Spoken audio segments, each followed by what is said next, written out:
الحمد لله نحمده ونستعينه ونستغفره ونؤمن به ونتوكل عليه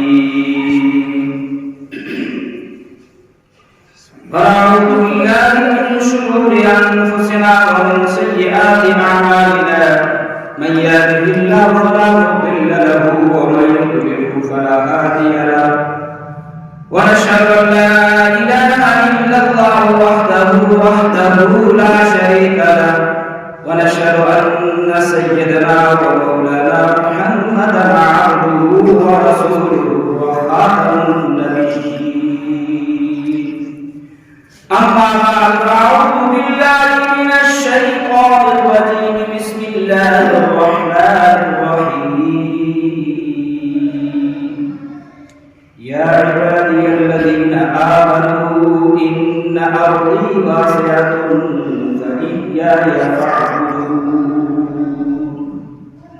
صدق الله العلي العظيم وبلغنا على رسولنا الكريم إن الله وملائكته يصلون على النبي يا أيها الذين آمنوا صلوا عليه وسلموا تسليما درود پڑھنے پیار سے محبت سے عقیدت سے اللهم صل على محمد وعلى آل محمد كما صليت على إبراهيم وعلى آل إبراهيم إنك حميد مجيد اللهم بارك على محمد وعلى آل محمد كما باركت على إبراهيم وعلى آل إبراهيم إنك حميد مجيد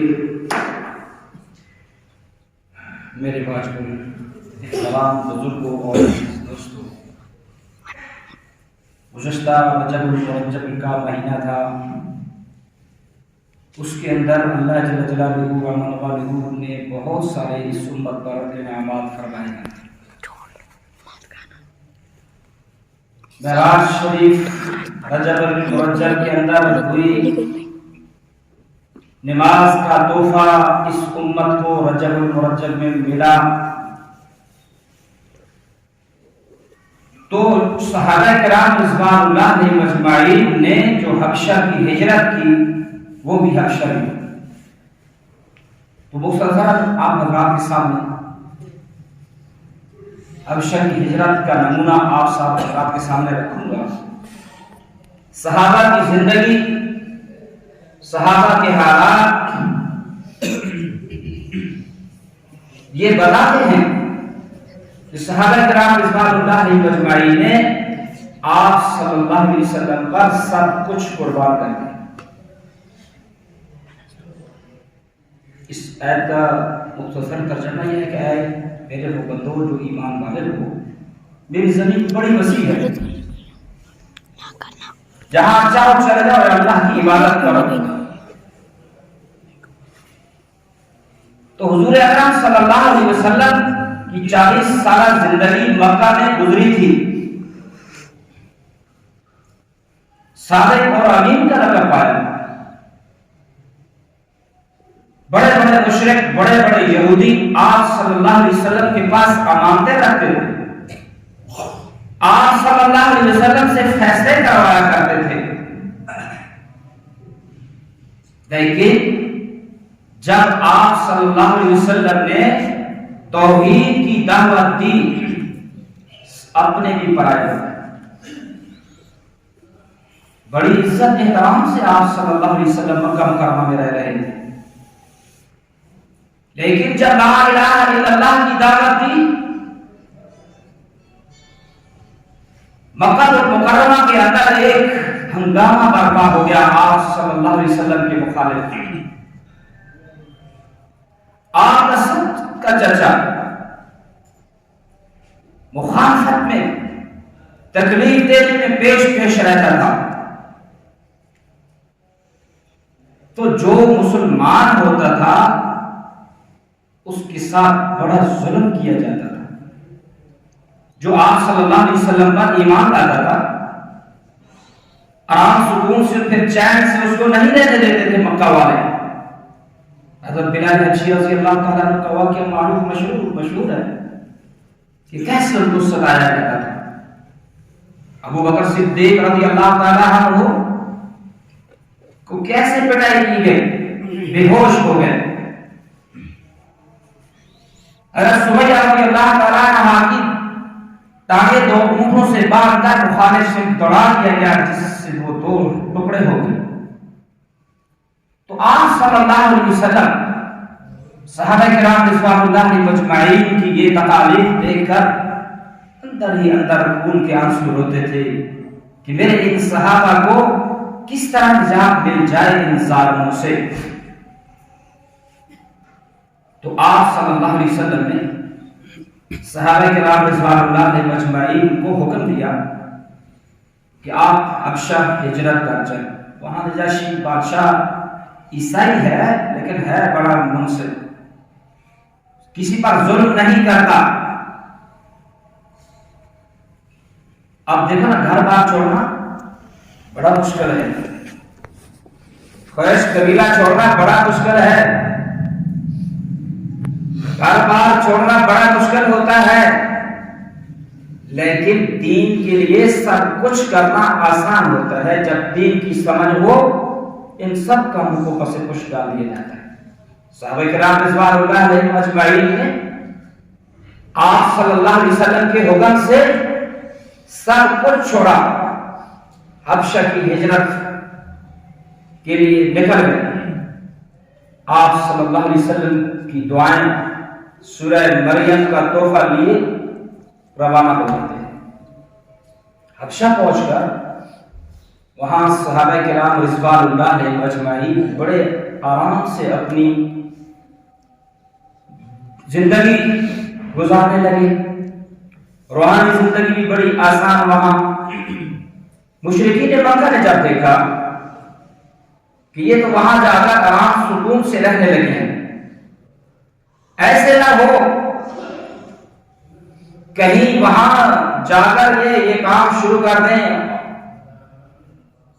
اور پھر طاقتور بن کر ہمارے اوپر حملہ آور نہ ہو جائے، ان کو واپس لایا جائے. مکہ والوں نے میٹنگ کی دارالندوا میں، اسلام کے خلاف ہمیشہ میٹنگ کیا کرتے تھے وہ. تو لا کر واپس ان کو سخت سے سخت سزا دی جائے. میٹنگ میں یہ پاس ہوا تاکہ آئندہ کوئی مسلمان نہ ہو. چنانچہ اس وفد کا لیڈر عمرو بن عاص جو بعد میں فاتح مصر ہوئی، اس وقت مسلمان نہیں تھے پہلے، ڈپٹی لیڈر عبداللہ بن ابی ربیہ بنائے گئے اور مال و دولت سے لیس کر کے ان کو وہاں روانہ کیا گیا کہ جتنی بھی دولت وہاں لٹانی پڑے لٹائیں اور ان کو واپس لائیں. چنانچہ یہ حبشہ پہنچ جاتے ہیں. وزراء مشورہ سب سے ملاقاتیں کرتے ہیں، مال لٹاتے ہیں، بادشاہ سے ملاقات کا وقت لیتے ہیں. ان تمام کو مشورہ وزراء جو تھے ان کو بتایا کہ اس طرح ہمارے ملک کے بگوڑے آئے ہوئے ہیں آپ کے ملک کے اندر، نہ انہوں نے آپ کا دین قبول کیا نہ کوئی اور دین قبول کیا، ایک نیا دین کے اندر وہ داخل ہوئے ہیں. عجیب عجیب باتیں انہوں نے کی. تو مال بھی لٹایا، باتیں بھی کی، وزراء مشراء باتوں میں آ گئے. مال جو تھا یہ مال بھی عجیب چیز ہے.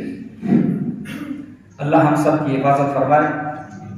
یہ بڑے بڑوں کے دل دہل جاتے ہیں، مال پر بڑے بڑوں کے دل دہل جاتے ہیں. یہ شے یہ چیز ہی ایسی ہے میرے بزرگوں دوستوں. اللہ تعالیٰ شاہ ہم سب کی حفاظت فرمائے. تو بادشاہ سے ملاقات کا وقت لیا انہوں نے. چنانچہ جب وزراء مشراء سب نے کہا تو بادشاہ نجاشی نے ان کو وقت دے دیا. آپ وہ دربار میں پہنچتے ہیں، شاہی سجدہ کرتے ہیں.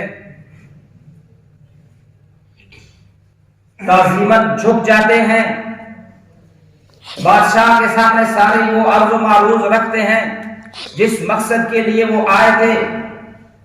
تو بادشاہ نے کہا کہ میں ان کو ملنے کے بغیر آپ کے حوالے نہیں کرتا۔ چنانچہ فوراً امر کیا گیا کہ وہ جو صحابہ آئے ہوئے ہیں ان کو فوراً دربار میں لایا جائے۔ چنانچہ پولیس کو حکم ہوتا ہے، پولیس وہاں پہنچتی ہے، بادشاہ سلامت کا آرڈر جب سناتی ہے تو صحابہ کرام رضوان اللہ علیہ مجمعین آنے کو تیار۔ جو اللہ والے ہوتے ہیں، جو اللہ سے ڈرتے ہیں، وہ اور کسی سے نہیں ڈرتے۔ آج میرے بزرگوں دوستوں، مخلوق خدا سے ڈرنے سے عاری ہو گئی ہے، اللہ سے ڈر بالکل نہیں رہا ہے۔ کچہری میں چلے جائیں، اسپتالوں میں چلے جائیں، تھانے میں چلے جائیں، جہاں بھی چلے جائیں، اللہ کا خوف کسی کے دل میں نہیں رہا۔ اللہ شانہ نے ایک ایسا وائرس بھیج دیا ہے کہ سب اس سے ڈر رہے ہیں۔ اللہ قادر ہے، ان اللہ علی کل شیء قدیر فعال لما یرید ہے۔ نمرود بڑا بنا بیٹھا تھا، بڑی فوج، بڑی بادشاہت، بادشاہ کے ہوتے ہوئے اللہ شاہ نے ایک حقیر سی مخلوق مچھر سے اس کو مروا دیا، ساری فوج کو مچھر سے مروا دیا۔ اللہ کے مقابلے میں کون آ سکتا ہے؟ اللہ اللہ ہے۔ اب چلتے چلتے انہوں نے حضرت جعفر طیار رضی اللہ تعالیٰ عنہ کو امیر بنا لیا کہ آپ ہمارے امیر ہیں، آپ کا جو حکم ہوگا ہم اس پر مر مٹنے کو تیار ہیں۔ بادشاہ نے اگر دین چھوڑنے کو کہا، وطن چھوڑنے کو کہا، ان کے حوالے کیا تو شہادت کو ضلالت پر ترجیح دے گیا۔ کسی صورت میں بھی نہ ایمان چھوڑیں گے نہ ان کے ساتھ جائیں گے۔ بندہ جب پکا ہو جائے نا ایمان پر، پھر اللہ کی مدد شامل حال ہوتی ہے۔ تو میرے بزرگوں اور دوستوں، حضرت جعفر طیار رضی اللہ تعالیٰ عنہ جب آتے ہیں بادشاہ کے سامنے، کوئی سجدہ تعظیمی نہیں۔ کہتے ہیں نا قبروں پر سجدہ کیوں؟ یہ تعظیمی سجدہ ہے۔ اللہ کے ہاں مسلمانوں کے لیے شریعت محمدیہ کے اندر اللہ کے سوا ہر کسی کو سجدہ کرنا حرام حرام۔ آپ صلی اللہ علیہ وسلم فرماتے ہیں اگر سجدہ جائز ہوتا تو میں بیوی کو حکم کرتا وہ خامن کو سجدہ کرتا۔ مجازی رب ہے۔ خیر حضرت جعفر طیار رضی اللہ تعالیٰ عنہ آتے ہیں، گرجدار آواز میں فرماتے ہیں سلام علی من اتبع الہدی، سلامتی ہے اس کے لیے جو ہدایت کو قبول کرے۔ تو بادشاہ کے سامنے وزراء مشراء سارا ایک مجمع لگا ہوا تھا، شور شرابہ ہو گیا۔ دیکھو جی ہم نے نہیں کہا تھا یہ ایسے ہیں، یہ ایسے ہیں، ہر طرف سے آوازیں اٹھنے لگی۔ جب سجدہ نہیں کیا نا تو ہر طرف سے انہوں نے آوازیں اٹھانی شروع کی، یہ ایسے ہیں، یہ ایسے ہیں۔ بادشاہ سلامت نجاشی نے ان کو ہاتھ کے اشارے سے خاموش کرایا، خاموش۔ انہوں نے خاموشی اختیار کی۔ حضرت جعفر طیار رضی اللہ تعالیٰ عنہ سے مخاطب، آپ نے مجھے سجدہ کیوں نہیں کیا؟ حضرت جعفر طیار رضی اللہ تعالیٰ عنہ نے فرمایا ہماری شریعت کے اندر اللہ کے سوا کسی کو سجدہ جائز نہیں، ہم اپنے پیغمبر محمد مصطفیٰ صلی اللہ علیہ وسلم کو بھی سجدہ نہیں کرتے۔ دوسرا سوال، تم نے عیسائیت کو قبول نہیں کیا، کسی اور کو قبول نہیں کیا، ایک نئے دین میں داخل ہوئے۔ جعفر طیار رضی اللہ تعالیٰ عنہ نے وہاں ان سب کے سامنے ایک تقریر کی جو آج بھی کتاب کے اندر موجود ہے۔ حضرت ام سلمہ رضی اللہ تعالیٰ عنہ فرماتی ہیں جعفر طیار رضی اللہ تعالیٰ عنہ گرجدار آواز میں کہا ایھا الملک، اے بادشاہ سلامت، ہم بتوں کو سجدہ کرتے تھے، ہر عیب ہمارے اندر موجود تھا، حرام کھاتے تھے، بچیوں کو زندہ درگور کر دیتے تھے، زبردست کمزور کو کھا جاتا تھا، ہر طرف کی بے حیائی تھی۔